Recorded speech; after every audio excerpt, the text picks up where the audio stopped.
Yet Antane continued to wait and hope. He followed his uncle at a run. The other elders still had not arrived at the council hall, and likely would not until noon or later. Garland told Antane to sit. The grand elders stared at Antane for a long time. Antane couldn't get the tower out of his mind, or the mad woman, or the baby left in the forest, whimpering piteously as they walked away. And oh, how that mother screamed, and oh, how she fought, and oh, what have we become? It pierced Antane every day, a great needle in his soul.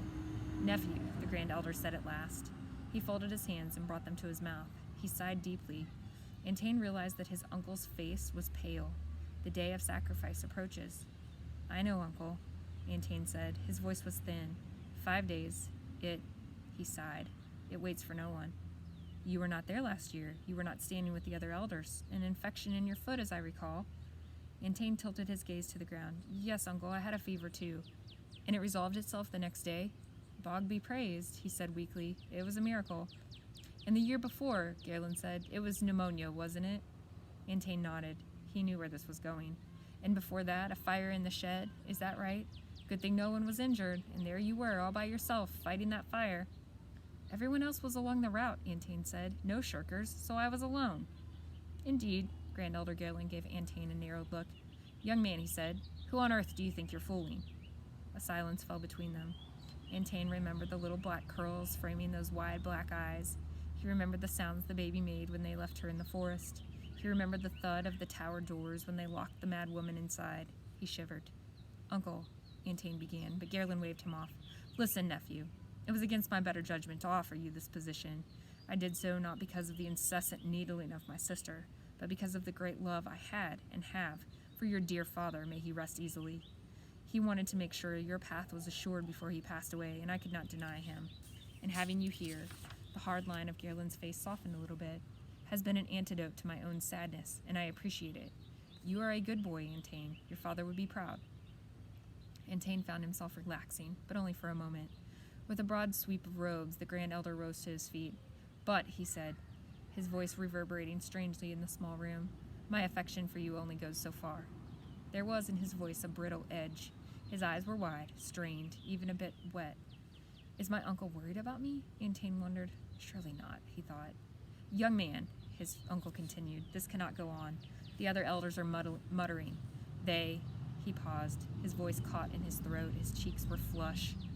They aren't happy. My protection over you extends far, my dear boy, but it is not infinite. Why would I need to be protected? Antane wondered, as he stared at his uncle's strained face. The Grand Elder closed his eyes and calmed his ragged breathing. He motioned for the boy to stand. His face resumed its imperious expression. Come, nephew, it's time for you to return to school. We shall expect you, as usual, at mid-afternoon. I do hope you are able to make at least one person grovel today. It would put to rest so many misgivings about among the other elders. Promise me you'll try, Antane. Please. Antane shuffled toward the door, the Grand Elder gliding just behind. The elder man lifted his hand to rest on the boy's shoulder and let it hover just above for a moment, before thinking better of it and letting it drift back down. I'll try harder, Uncle, Antane said as he walked out of the door. I promise I will. See that you do, the Grand Elder said in a hoarse whisper. 5 days later, as the robes swept through the town toward the cursed house, Antane was home, sick to his stomach, vomiting his lunch. Or so he said. The other elders grumbled during the entire procession. They grumbled as they retrieved the child from its pliant parents. They grumbled as they hurried toward the sycamore grove. The boy will have to be dealt with, the elders muttered, and each one knew exactly what that meant. Oh, Antane, my boy, my boy. Oh, Antane, my boy. Garland thought as they walked, tendrils of worry curling around his heart, clinching into a hard, tight knot. What have you done, you foolish child? What have you done? Chapter 7, in which a magical child is more trouble by half. When Luna was 5 years old, her magic had doubled itself 5 times, but it remained inside her, fused to her bones and muscles and blood. Indeed, it was inside every cell, inert, unused, all potential, and no force. It can't go on like this, Glurk fussed. The more magic she gathers, the more magic will spill out. He made funny faces at the girl in spite of himself.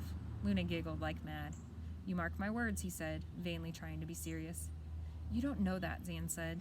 Maybe it will never come out. Maybe things will never be difficult. Despite her tireless work finding homes for abandoned babies, Zan had a deep loathing for difficult things, and sorrowful things, and unpleasant things. She preferred not to think of them if she could help it. She sat with the girl, blowing bubbles, lovely, lurid, mostly magical things, with pretty colors swirling on their surfaces. The girl chased and caught each bubble on her fingers and set each of them surrounding daisy blossoms, or butterflies, or the leaves of trees. She even climbed inside a particularly large bubble and floated just over the tips of the grass. "There's so much beauty, Glurk," Zan said. "How can you possibly think about anything else?" Glurk shook his head. "How long can this last, Zan?" Glurk said. The witch refused to answer. Later, he held the girl and sang her to sleep. He could feel the heft of the magic in his arms. He could feel the pulse and undulation of those great waves of magic surging inside the child, never finding their way to shore. The witch told him he was imagining things. She insisted that they focus their energies on raising a little girl who was, by nature, a tangle of mischief and motion and curiosity. Each day, Luna's ability to break rules in new and uncreative ways was an astonishment to all who knew her. She tried to ride the goats, tried to roll boulders down the mountain and into the side of the barn, for decoration, she explained, tried to teach the chickens to fly, and once almost drowned in the swamp. Glurk saved her, thank goodness. She gave ale to the geese to see if it made them walk funny. It did. And put peppercorns in the goats' feed to see if it would make them jump. They didn't jump, they just destroyed the fence. Every day, she goaded Firion into making atrocious choices, or she played tricks on the poor dragon, making him cry.